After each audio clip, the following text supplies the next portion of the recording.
Mexico is a highly privileged country. It is one of the top 4 countries in the world with the highest levels of biodiversity, a place where we find the most marvelous landscapes and species of plants and wildlife. Looking more closely, we come to Chiapas. Of the 17 designated protected natural areas in this region, the most outstanding are those found in the Sierra Madre Mountains. There, in the gloom of a dense and constant mist, we find a timeless paradise of jungle and forest, the El Triunfo Biosphere Reserve. In an area of 460 square miles, the reserve protects one of the last great remnants of cloud forest, considered the most threatened ecosystem in the world. In Mexico alone, 90% of these forests have disappeared. It is home to thousands of plant species, including orchids, bromeliads and ferns, and also to animals such as the tapir, the jaguar, as well as the quetzal, the horned guan, and thousands of birds which migrate annually to this region. The biosphere's forest is considered to have one of the greatest diversities of tree species in North and Central America. The absorption of water in El Triunfo sustains the development of agriculture and of livestock breeding throughout the state. The reserve also provides water to the whole region, stimulating the production of coffee, the country's 5th most important source of foreign income.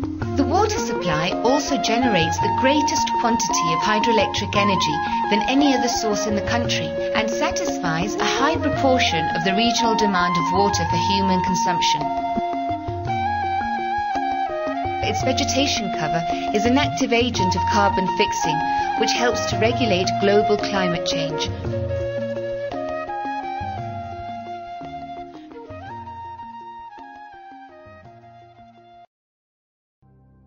Moreover, the reserve is also a place of great contrasts, where beautiful landscapes exist side by side with everyday realities of poverty and marginalization. The subsistence economy, poor coordination between social and environmental programs, and a lack of a long-term vision makes its conservation more difficult.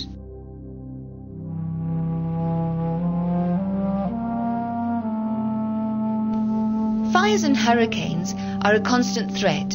In 2005 alone, there were 400,000 victims of Hurricane Stan, which affected 49 communities and caused damage in 552 villages.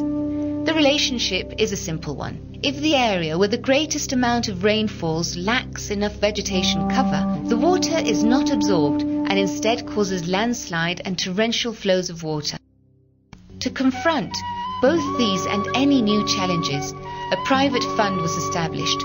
This was a collective effort uniting civil groups, federal and state governments, local business, as well as investigators and academics.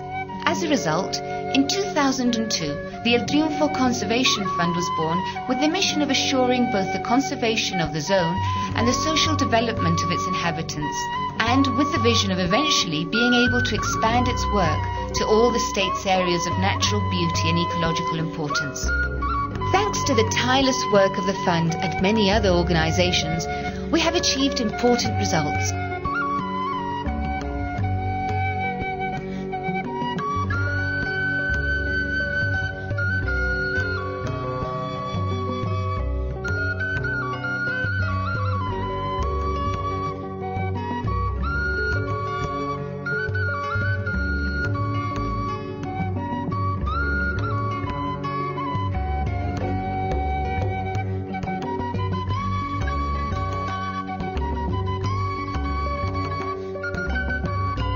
These advances are very encouraging and our cause becomes stronger every day, but the work is difficult and the challenges still daunting.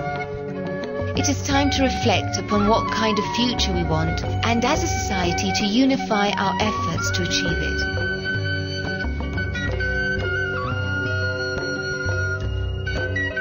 The solution is in our hands.